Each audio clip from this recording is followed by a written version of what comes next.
This video is for students who are thinking of applying to Oxford or Cambridge, their teachers, parents and guardians. Now, if you're any one of those, then you probably have a huge number of questions right now about the application procedures and about the universities in general. And I really hope that this video is going to go at least some way into answering your questions. Now, while this video is going to provide you with some simple answers to your questions, its real purpose is to direct you to the other fantastic information sources which are available online. With so many available, it's difficult to know where to start, and so I really hope that this video will point you in the right direction. As a rule of thumb, both Oxford and Cambridge have fantastically informative websites.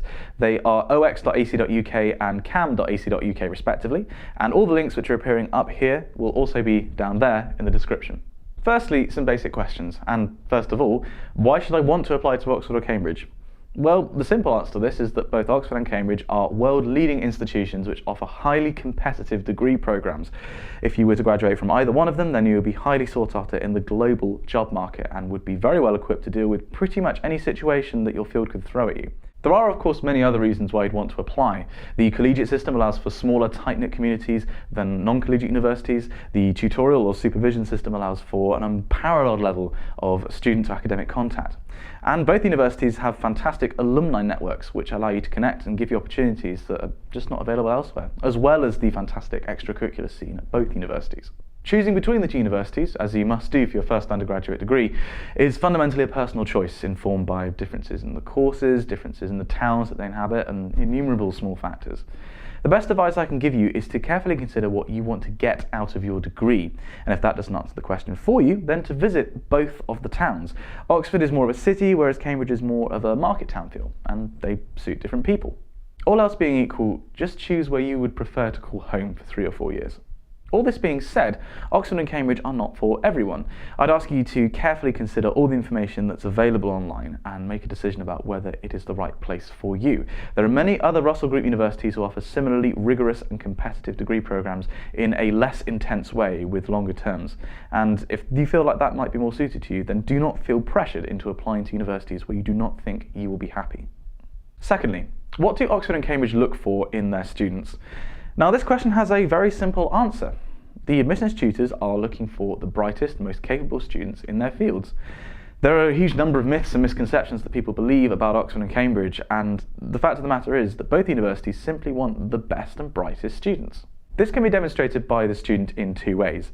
Firstly, academic excellence. Tutors will be looking for students with the best grades possible, and they will almost exclusively be concerned with grades in subjects directly related to the degree you're applying for, though this is covered in more detail later.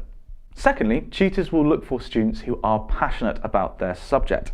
This can be demonstrated in many ways, through clubs, through reading, through taking your understanding of the subject beyond what's required of you at school.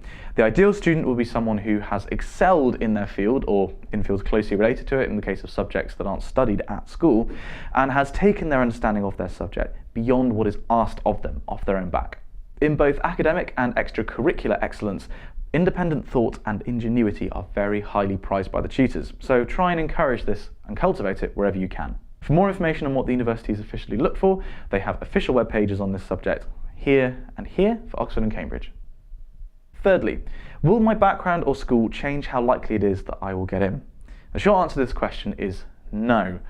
One of the most persistent myths that people believe about Oxbridge is that only rich, public school educated kids can get in, and this is categorically not true. I, for example, went to Oxford in 2009 to study physics, and I went to a state comprehensive school and I was the first member of my family to go to university. My background simply wasn't an issue. The tutors didn't care about it. All they cared about was my ability to do my subject. I actually made an entire video on the subject of whether Oxbridge admissions are fair, and you can check that out here. There is, however, a caveat to this question. Oxford uses a flagging system whereby students who are from underperforming schools, who are in care, or from deprived postcodes are much more likely to be invited to interview. For more information about this scheme, check out the link here, and for information about a very similar Cambridge scheme, check the link here. Lastly, for a discussion about what Oxford has been doing to improve access to students from atypical backgrounds, check out this interview I did with one of my college's access reps here. Fourth question, how do I choose a course? In many cases, the subject that you'll be applying for chooses itself. I, for example, applied for physics because it was the subject that I was most passionate about.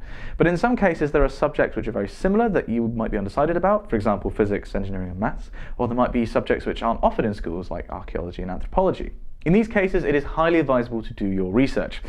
Lists of courses available at Oxford and Cambridge can be found here and here respectively, and each department at the university has its own website, which can be either found from the main university page or from a quick Google search.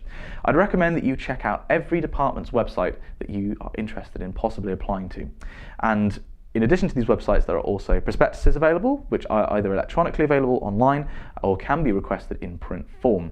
When checking for all this information, I highly recommend that you look at the course structure, the material covered, and the method of assessment before making a firm decision.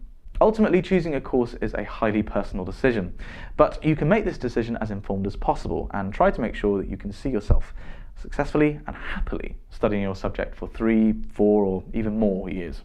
Fifth question, what is the college system and how do I choose a college? Now, the college system is one of the most confusing aspects of Oxbridge to applicants, and for good reason. It's pretty much unique in global education. Each university is broken down into multiple colleges, and these exist separately from the department system. Each college provides accommodation, pastoral support, and other resources to its students, and typically houses a few hundred postgraduate and undergraduate students. Some teaching is done by the college. For example, your tutorials or supervisions in first year will most likely be at your college, while the majority of the teaching, for example, your lectures and any lab work, will be coordinated by the department. The question of which college to choose is an immensely difficult one, and there is no one right answer. But in a way, there's also no wrong answer, because every student ends up thinking that their college is the best in the university. So regardless of what you choose, you'll end up being happy and proud. Firstly though, find out which colleges offer your subject, as not all subjects are offered at all colleges. For Oxford, you can find this out here, or for Cambridge, you can find this out here. Then ask yourself what kind of college you would like to live in. Ultimately, your college is going to be your home for 3 or 4 years, and personally, I think that the most important criterion in choosing is where you feel comfortable and at home. So with that in mind, I personally think the best way to choose a college is to physically go to Oxford or Cambridge and visit the colleges you are interested in applying to. While there, you can pick up documentation like prospectuses, you can get a tour of the grounds, and a chance to just drink in the atmosphere. Often, the choice makes itself. Before going though, you might want to whittle down all the available options into a shortlist, in which case consider the following questions. Does the size of the college matter to you? Would you prefer to live in a big one or a small one? Does the age or the grandeur of the college matter? Would you like guaranteed accommodation for your entire degree, or would you like to live out for some of it?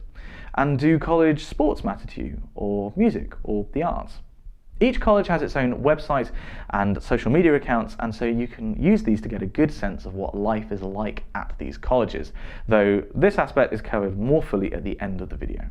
Lastly, if all of this sounds like too much work, then you can always submit an open application and the university will choose a college for you, though I'd at least recommend investigating your options.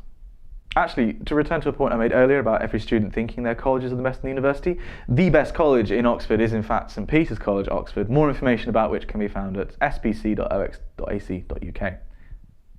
Did I just show some bias?